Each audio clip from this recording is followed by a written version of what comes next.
Halo, kembali lagi dalam video penemu di bidang kimia untuk mata kuliah kepustakaan kimia.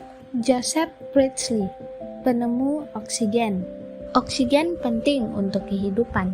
Sebagian besar organisme yang hidup memerlukannya untuk bernapas. Bahkan api memerlukan oksigen untuk dapat terbakar. Tidak terlihat, netral rasa, dan tanpa bau. Oksigen ada di sekeliling kita, hadir dari saat kita menghirup napas pertama hingga ketika mengembuskan napas terakhir kita.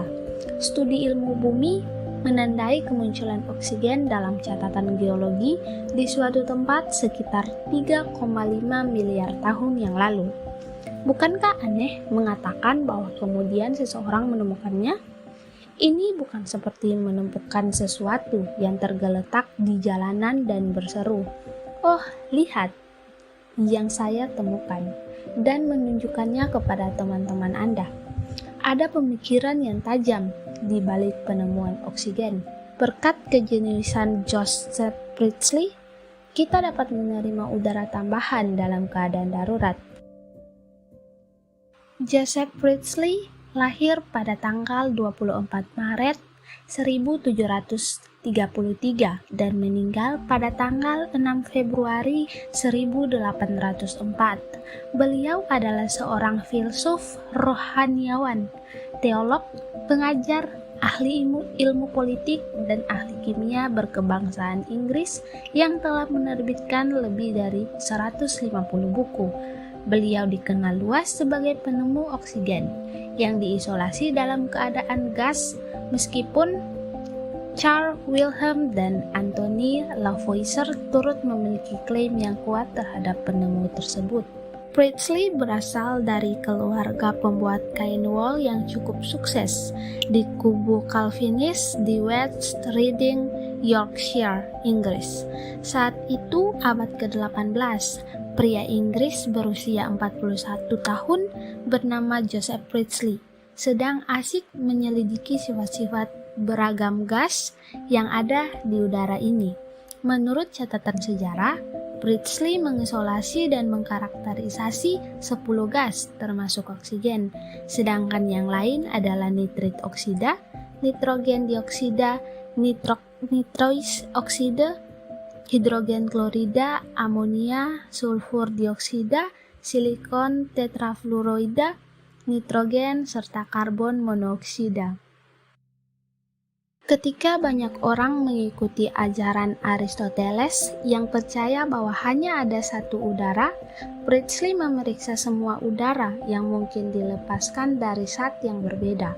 Pada 1 Agustus tahun 1774, ia memperoleh gas tak berwarna dengan memanaskan oksida merkuri merah. Seperti yang dilansir dari Britannica, ia menemukan bahwa lilin akan menyala dan seekor tikus dapat hidup dalam gas itu. Saat itu ia belum menyadari adanya oksigen. Ia masih meyakini udara itu akan jenuh dengan phlogiston setelah tidak dapat lagi mendukung pembakaran dan kehidupan. Priestley belum yakin tentang penemuannya, dan pada Oktober berikutnya ia bertemu dengan ahli kimia Prancis, Anthony Lavoisier. Pertemuan antara kedua ilmuwan ini sangat penting untuk masa depan kimia. Lavoisier segera mengulangi eksperimen Priestley, dan antara tahun 1775 dan 1780 ia melakukan penyelidikan intensif dari mana ia memperoleh sifat dasar oksigen. Ia mengenalinya sebagai prinsip aktif di atmosfer, menafsirkan perannya dalam pembakaran dan respirasi, serta menanamkannya. Pernyataan Lavoisier tentang aktivitas oksigen menjadi revolusi kimia. Namun, Priestley tidak menerima semua kesimpulan Lavoisier dan terus meluruskan teori phlogiston. Teori phlogiston digantikan oleh teori oksidasi dari pembakaran dan respirasi Lavoisier.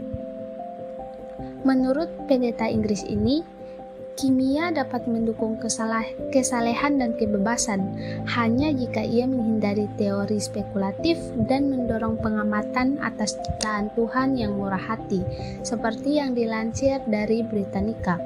Priestley yang mendukung gas yang kemudian diberi nama oksigen oleh Anthony Laurent Lavoisier secara seremonial disebut di Amerika Serikat pada tahun 1794 sebagai pemikir kontemporer terkemuka. Karena alasan itu, sulit untuk mengetahui siapa sebenarnya yang menemukan oksigen pertama kali. Lavoisier dan apoteker Swedia bernama Charles Schell bisa mengklaim penemuan pertama. Catatan menunjukkan bahwa Schell memang yang pertama kali mengisolasi gas tersebut, namun ia mempublikasikan setelah Priestley. Lavoisier adalah yang pertama kali menggambarkan oksigen sebagai udara yang dimurnikan, meninggalkan penyebutan teori phlogiston. Mungkin itu saja pembahasan pada kali ini. Jika ada kesalahan kata atau kekurangan, saya mohon maaf. Terima kasih atas perhatiannya dan sampai jumpa di lain waktu. Sekian dan terima kasih.